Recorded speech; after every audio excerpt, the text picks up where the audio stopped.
네, 안녕하십니까. 박유충 중개실무 시청자 여러분, 박태양입니다. 오늘은 여기 석촌역 그 전국 부동산 중개법인에 와서 그 백덕선 사장님 뵈러 왔습니다. 시청자분들한테 간단하게 인사해 주시면 좋을 것 같습니다. 안녕하세요. 네. 전국부동산 백덕선입니다. 네. 중개업에 대해서 오늘 이렇게 말씀을 나누신다 그래서 이렇게 앉았습니다. 혹시라도 이렇게 서로 간에 도움이 될 수 있는 얘기를 좀 나눠볼까 합니다.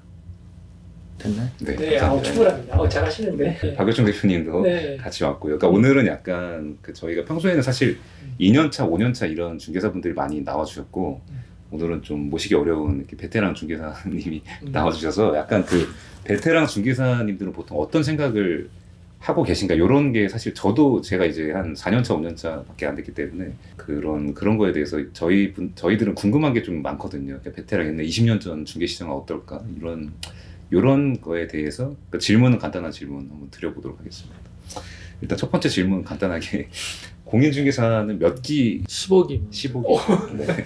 그 저희 효충 대표님이 저희 회사 내에서 가장 선배신데 효충 대표님이 몇 20기. 20기.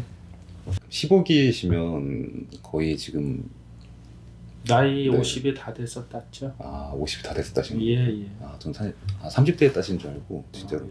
그러면 그때 당시에 공인중개사를 시작하게 된 계기가 솔직히 네. 그전에는 이 부동산 일에 대해서 관심이 없을 때는 네, 중개업자들 그러면 저 다 사기꾼. 네, 좀 이렇게 정상적인 이렇게 네. 어떤 그런 이게 업이 아닌 네, 좀 약간 사기성이 있는 사람들이다 이렇게 생각을 했는데 네, 근데 어떻게 그 중개업을 이제 사실은 제가 이제 원래 직장 생활을 한 20여 년 했어요. 네, 20여 년 하고 이제 나름대로 제 사업을 네, 97년도에 했다가 이제 IMF를 맞고 네. 이러다가 이제 2000년 5월에 이제 폐업을 하면서 한 2, 3년 정도 백수 생활을 했죠. 네, 그 이제 어려운 시기가 있었는데 네, 그때 친구들이 이제 저보고 그 부동산 너는 성품이 좀 온화하고 성격이 이렇게 사람을 신뢰 주는 그런 성격이니까 네. 부동산 일을 해보면 어떻겠냐 그러면서 그때 당시에 이제 분당에 있었는데 네, 분당에 이제 이렇게 보통 그 공인중개사를 따려면 학원을 한 1년 이상 다녀야 되니까 네, 그러면서 이제 그때 한번 권유를 하더라고요 친구들이. 그래서 나는 중개업 하는 사람들은 전부 다 사기꾼이야 나하고 거리가 멀어. 네, 이렇게 해서 이제 관심이 없다가 네, 한국의 친구들이 이렇게 좀 도움을 준답시고 그날 이제 학원비를 주느니 어쩌니 이렇게 해서 좀 받았어요. 네, 학원비를. 네. 그래서 이제 그해 이제 5월에 이제 학원에 갔는데 분당 방문가 네. 갔는데 어떻게 운 좋게 그해 땄습니다. 그러면서 그러면서 이제 그 일을 이제 그 학원에서 공부하면서 네. 느낀 게 왜 내가 이게 이 부동산업을 이제 알았나 좀 일찍 알았으면 더 좋았을 텐데 이런 네. 생각을 하면서 그래 꼭 이런 꼭 사기성이 아니라 정말 진실하게 일을 하고 성실하게 신뢰를 쌓으면은 네. 잘할 수도 있겠다 이렇게 이제 생각을 해서 네. 하여튼 그런 개념으로 있다가 이제 어떻게 이제 한 번에 이렇게 또 자격증이 나오다 보니까 네. 여기 전국부동산 그 전에는 이제 법인이 아니었었는데 네. 전국부동산을 이제 누가 소개로 네. 한번 거기 가봐라 해서 이제 그때 분당에 있을 때 여기를 처음 이제 왔어요 직원으로. 네. 그래서 자격증 따자마자 여기 직원으로 왔다가 네. 이제 일을 하는 중에 1년 6개월에서 한 2년 정도 있었나? 네. 여기 이제 원 오너, 전국부동산 원 오너가 네. 이제 이거 난 나하고는 이게 적성이 안 맞으니까 이거 인수할래. 네. 이제 이러다 보니까 이제 여기서 일하다가 이렇게 인수를 하게 돼서 지금까지 오게 됐습니다. 그러니까 결과론적으로 보면은 저는 이 부동산업을 하면서 이 전국 부동산이 처음이자 또 이게 마지막이 되는 거죠. 제 나이가 벌써 이제 65세고 네. 이제 한 2, 3년만 더 할까 생각하는 그런 생각인데 네. 하여튼 그런 상황입니다. 그래서 흔히들 보면 중개업하는 사람들이 이곳저곳 많이 옮겨 다니는 그런 형태들을 많이 띠는데 네. 어쨌든 저는 그냥 동네에서 신뢰를 잃지 말자. 네. 오직 신뢰가 이 돈이다 이런 생각을 가지고 최선을 다해서 해오니까 네. 그나마 저희는 이제 이렇게 주로 이렇게 광고 같은 거는 거의 안 해요. 네. 거의 안 하는 게 아주 안 합니다. 사실은 네. 네. 처음부터 지금까지. 근데 이제 사람들이 찾아오는 식으로. 그렇죠. 동네에서 신뢰를 입소문으로. 네. 신용을 맞습니다. 잘 지키고 하니까 이제 사람들이 한 사람 거래 한 사람이 네. 거기 가니까 괜찮더라. 그 사람 좋더라. 네. 뭐 이제 이런 입소문을 해서 네. 그래서 주로 이렇게 워킹 손님으로 저희는 여기까지 맞습니다. 해오고 있고 그런데 중개업을 처음 하시는 분들이 사실은 이제 우리가 중개업을 이제 딸 때는 노후에 뭐 그래도 중개업밖에 없다 해서 이제 따는 네. 사람들이 많은데 네. 사실은 요즘은 이제 이게 정보화 시대고 이게 어떤 스피디한 시대가 되다 보니까 실질적으로 옛날에 떡방 시대, 뭐 네. 네. 노인네들이 할아버지들이 이런 그런 시대는 아니고 네. 그래서 그만큼 기동력이 있어야지만이 될 수 있는 것도 중개업이고 그래서 네. 또 이게 사람과의 관계잖아요. 그리고 다 네. 중개업이라는 거는 파는 사람이든 사는 사람이든 다 이 사람과의 그 관계이기 때문에 네. 그런 인과관계를 잘하지 않으면은 쉽지가 않고 그리고 네. 또 그러다 보니까 성격이 안 맞는 사람들 그러니까 이제 뭐 이런 공기업에 있던 사람들 또 뭐 조금 약간 갑 우리가 위치. 우리가 이제 보통 흔히 갑의 위치에 주로 있었던 사람들이 중개업을 하겠다고 뛰어들었다가 실패하는 경우들이 맞습니다. 그 타성에 네. 그거를 이제 옛날에 자기가 하던 그걸 벗어나지 못해서 맞습니다. 이거 비 맞히기도 싫고 뭐 그냥 맞습니다. 뭐 이런 그런 이제 여러 가지 해서 결국 몇 달 하다가 접는 경우들이 많이 있거든요. 그래서 이 중개업이라는 것은 아까 말씀드렸듯이 결과론적으로 보면은 자기 자신을 완전히 낮추고 네. 그리고 어떤 신용을 잘 네. 지키고 그리고 사람과의 관계이기 때문에 인간관계를 잘 맞춰 나가면은 맞습니다. 결국은 이제 하루 1년, 2년, 네. 한 해, 두 해 이렇게 쌓아 나가다 보면 어느 정도 시점이 되면은 네. 이제 그게 사람들한테 각인이 돼서 네. 이렇게 이제 내가 움직이지 않아도 사람들이 오는 네. 그런 형태가 되지 않을까. 이제 실제 또 제가 지금 그런 형태로 많이 일을 하고 있는 그런 상황입니다. 맞습니다. 단골이네, 단골. 네, 그렇죠. 그런 개념도 있죠. 네, 그러니까 방금 말씀 중에 제가 인상 깊었던 게 두 개가 있는데 네. 말씀해 주신 것처럼 여기가 물론 전국 부동산 중개법인이 지금 한눈에 보기에도 위치가 좋은데 속촌역에서 내리자마자 보이고 이런 느낌도 있지만 그것만으로 가능한 건 아니라고 생각을 해요. 그러니까 광고를 전혀 안 하신다고 한 게 네. 어느 동네에 가도 그 1등 부동산들은 대부분 광고를 전혀 안 하거나 조금 하거나 이런 경우가 많은데 그 이유가 1등 부동산은 고객도 많고 매물도 우리가 많은데 사실 이런 매물들을 광고를 할 이유를 보통 못 찾는 경우가 네, 실제 상황이고요. 네, 그래서 그런 경우가 많아서 그런 게 인상 깊었고 두 번째는 요즘 시작하는 약간 이렇게 뭐 좀 자본력이 풍부한 이런 중개사라든지 이런 분들도 방금 말씀하신 것처럼 그 갑의 위치에 있다가 여기 중개업을 하면서 중개업으로 아무리 성공을 한다고 해도 슈퍼을이 될 수 있을지언정 저희는 두 고객을 연결해주는 일을 하는 거지 않습니까? 그렇죠. 네, 그렇다 보니까 그런 것들에 대해서 뭔가 그런 거를 인지를 잘 못하게 되면 보통 롱런하지 못하는 경우를 저도 그런 생각을 보통 많이 했던 것 같습니다. 제가 잘 이해한 걸까요? 예, 네, 맞습니다. 네. 그러면 제가 세 번째 질문 한번 드려보자면 주로 다루는 물건은 어떤 거 다루시는지?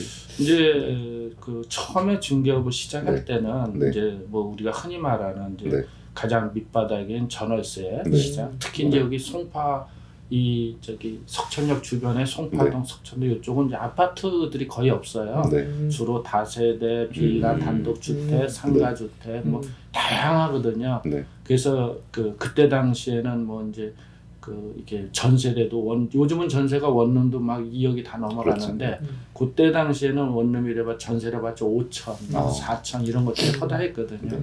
그래서 그런 다양성 있는 걸 이제 한 1년 거의 한 2년 가까이 이제 그쪽에 열심히 했던 것 같아요. 네. 그래서 나이 50에 이제 막 그 남자가 또 전월세 쫓아다니냐. 근데 거기에 전월세에서도 또 희망을 가졌던 제가 부분이 뭐가 있었냐면 이렇게 전월세 이쪽 거를 이제 연결을 해주면서 거기 있는 사람이 이제 나가니까 그 사람 거를 또 얻어주고 또 그 사람 그 사람 걸 얻어주니까 또 거기 있는 사람을 또 얻어주고 다 뭐 줄줄이 사탕처럼 다 연결되는 거야. 그래서 처음에 이제 그게 되다 보니까 이것도 한 달에 한 20개 정도 이제 뭐 예를 들어서 뭐 그 한 3, 40 하나에 한 3, 40만 원씩 받는다 치면은 우리가 중개 보수를 그러면 한 20개 정도만 개수가 해도 많아지니까. 그럼 이것도 뭐 한 뭐 6, 700 뭐 이렇게 되겠다. 네. 그럼 이것도 돈이 되네. 네.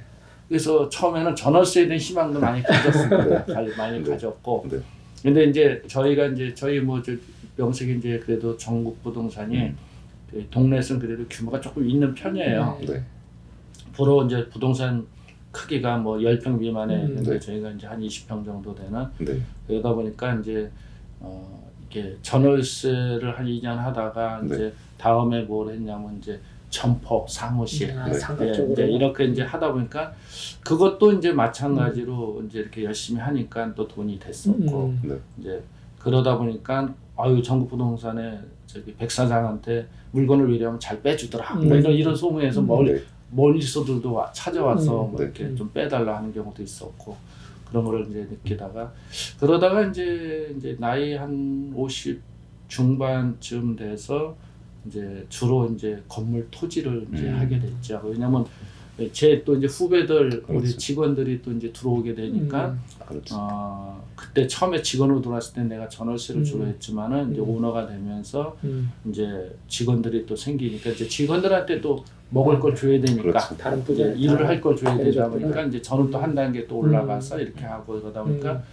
이제 그 주로 지금은 이제 건물 위주로 하고 있고요 토지하고 근데 이제 뭐 여기가 아직은 이제 송파 쪽이 많이 낙후가 돼 있어서 말이 강남 상구지만 그래도 건물의 가치가 불과 10년 전에 뭐 30억 하던 게 지금 막 100억 하고 막 이 정도로 이제 올라가다 보니까 아직까지는 이 송파에 제가 알기로는 한 900개 정도 있는 걸로 알고 있어요. 부동산이. 중개업소가 중개업소가 송파구에. 그 중에 이제 뭐 저희가 그래도 한 손가락 안에 드는 이 정도의 그런 실적도 올리기도 하고 또 건수도 주로 건물이죠. 네. 네. 건물이다 보니까 규모 크다 보니까 그렇죠. 매출적인 관점에서도 뭐 클 수밖에 없을 것 같아요. 네. 그래서 전에는 불과 한 3, 4년 전만 해도 100억 이상의 건물을 매매한다. 그러면 그랬어요. 근데 요즘은 지금은 이제 부동산 뭐 그냥 가격이 기본적으로 너무 뭐 오르다 했다면 뭐 기본 100억. 100억짜리들은 뭐 쉽게 나오는 그런 300억도 가능한 거고. 예. 조금 전에 뭐 통화하는 내용 얼핏 듣긴 들었는데 뭐 300억 얘기도 하고 있고 예. 그래가지고 우리는 300억 얘기했는데 예, 예. 이거를 지금 예. 촬영 전에 준비하면서 그러다 보니까 이제 저희가 이제 요일제로 이제 받잖아요. 중개보수로. 네. 그러니까 이제 덩어리가 크면 클수록 그만큼 받는 그렇죠. 비율이 높고 그래서 그러다 보니까 매출 자체도 좀 괜찮은 거고 네. 상당히 뭐 그냥 지금 하여튼 이렇게 불경기다 뭐 코로나다 이렇게 어려운 중에서도 네. 그래도 괜찮은 편이라고 생각하고 있습니다. 그럼 방금 코로나 얘기가 나온 김에 사실 후배 중개사분들이 예. 요즘 굉장히 힘들어한다 이런 얘기를 많이 들어보셨을 듣죠. 거잖아요. 많이 듣습니다. 근데 요즘 코로나 여파가 이렇게 그 사장님네 같은 이런 좀 그 동네에서 손에 꼽히는 이런 부동산 중개법인 같은 경우에는 여파가 좀 어떤가요? 그래도 타격이 있긴 있는지 아니면 그래도 거래량이 크게 차이 없다. 지금 네. 이제 그 실질적으로 네. 이게 중개업이라는 게 우리가 이제 임대업이 사실은 주류를 이루잖아요. 네. 임대 중개를 임대 주류를 중개가 이루는데, 임대차. 예, 근데 이제 임대차가 옛날 같지가 않고 이 코로나로 인해서 이제 경기가 많이 죽다 보니까 실질적으로 공실률은 높아지고, 그러니까 찾는 사람이 별로 없는 그런 형태가 되죠. 그러다 보니까 임대로 인한 중개 보수나 이런 거는 사실 상당히 어려운 입장이에요. 특히 또 이제 전월세 주택 전월세 같은 경우 이번에 임대차 3법 네. 그게 생기면서 더욱 더 어려워졌고 거래량이 물건도 없는 없고 찾는 사람도 없어지고 그러니까 이게 다 소멸이 되는 그런 형태. 그리고 매매도 이게 주택 저기 뭐 취득세니 뭐 양도세니 뭐 이런 비율들이 이번에 이제 이게 네.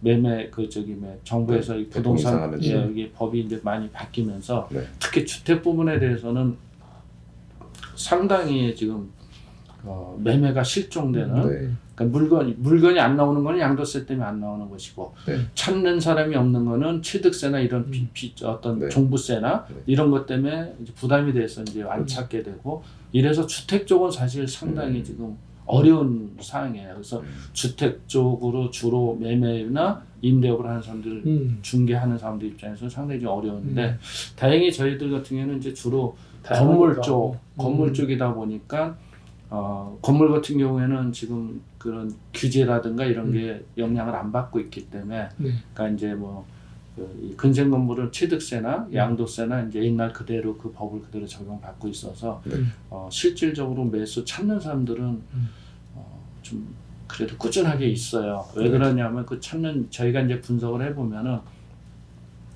돈은 많이 풀렸어요. 사실 코로나로 인해서 돈은 많이 풀리고, 그리고 이제 현 정부 이런 얘기 해도 돼요? 그럼요. 전혀 상관없어요. 현 정부 정책들이 상당히 잘못되어 있다 보니까 돈들은 많지만은 사업을 할 생각을 안 해요.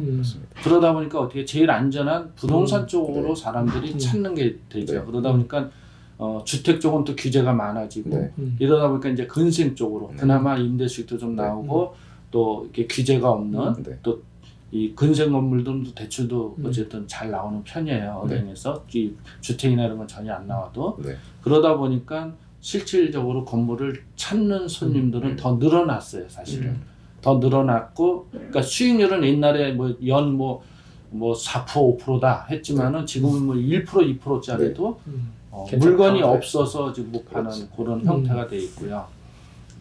그리고 이제 또 이제 지금 자꾸만 이제 공급이 부족해서 그렇다 하면서 자꾸만 신도시를 만들잖아요. 이번에 또 상계 신도시, 예, 상계 신도시로 인해서 또 그냥 묵혀두었던 임야라든가 그린벨트 땅들이 또 수용이 되면서 그 보상, 지금 제가 듣기로는 40조가 나오니 이런 어마어마한 돈이 풀리니 이런 얘기 하다 보니까 결과론적으로 그 돈들이 또 부동산 건물 쪽으로 또 올 가능성이 높아요. 왜 그러냐면 아까도 말씀드린 주택은 지금 규제가 너무 심해서 대출이 안 되고 취득세가 너무 제가 요번에 한 예로 저희 고객이 하나가 이제 빌라를 2억 7천짜리를 하나 매수를 하는데 그분이 이제 2주택자예요. 그러다 보니까 이제 3주택자가 되는 거잖아요. 취득세를 13.2% 그래서 결국은 한 3,500만 원 정도로 취득세를 물었어요. 그래서 그런 위험을 감수하면서 매입할 수 있는 지금 그런 고객들이 없다는 거죠. 그분도 그래도 그나마 조금 후회는 했지만은 그래도 다 이제 이렇게 되긴 됐는데 어쨌든 그런 형태이기 때문에 이게 지금 당분간은 이렇게 근생 건물 쪽으로 실질적으로 또 그러다 보니까 또 많이 올랐어요. 사실은 근생 건물 하긴 아파트가 2-3년 전에 비해서 10억짜리가 20억 돼서 2배로 올랐지만은 건물은 아직까지는 50억짜리가 100억은 안 됐어요. 그러니까 어떻게 보면 비율로 따지면은 이제 근생 쪽에 아직 인상, 그러니까 올라갈 수 있는 폭이 이제 좀 더 여유가 있다고 보는 거죠. 하여튼 장기적으로는 어떻게 될지는 모르겠지만은 현재 추세는 근생 쪽에 매수자는 꾸준한데 물건은 없다. 그래서 좀 매매하기가 힘들어진다. 왜 물건이 없냐? 우선 또 파는 사람들은 그만큼 또 올랐으니까 양도세 부담이 너무 커서 이제 그런 부분들이 있습니다. 네, 맞습니다. 이게 지금 정부의 정책에 대해서 비판을 할 때 보통 빠져나갈 구멍을 만들어줘야 이게 그 정부에서 원하는 그런 파는 사람들이 많아지고 이러면서 거래량이 많아지면서 안정을 찾는 이런 그림으로 갈 수 있는데 지금은 사실상 묶어놨다라는 이야기를 많이 하는. 그러니까 그렇기 때문에 주거용 부동산은 저희도 거래하기가 어렵고 그렇기 때문에 상업용 부동산 쪽으로 가서 수익률이 낮더라도 뭔가 어차피 부동산은 가지고 있으면 올라간다는 그런 이제 우리 부동산 불패라 그러나요? 이제 그런 식으로 결국은 지금은 당장 멈춰 있어도 시간 지나면 다시 올라간다. 이제 이런 개념 때문에 그 사고가 또 대한민국 사람들한테 많이 바뀌었고. 하여튼 코로나 때문에 힘든 부분이 있지만 결국은 이제 해결할 수 있고 그나마 대표님네 회사가 괜찮은 부분은 결국은 이제 상품을 여러 가지 취급하는데 특히나 이제 거래가 안 되는 어떤 부분보다는 거래가 될 수 있는 부분을 좀 취급하고 동시에 그쪽으로 많이 이렇게 개척을 해놓다 보니까 사실상 그런 거는 코로나 여파에 조금 덜 영향 받으시면서 꾸준하게 하실 수가 있는 거네요. 예, 그렇다고 맞습니다. 다음 질문 한번 드려보겠습니다.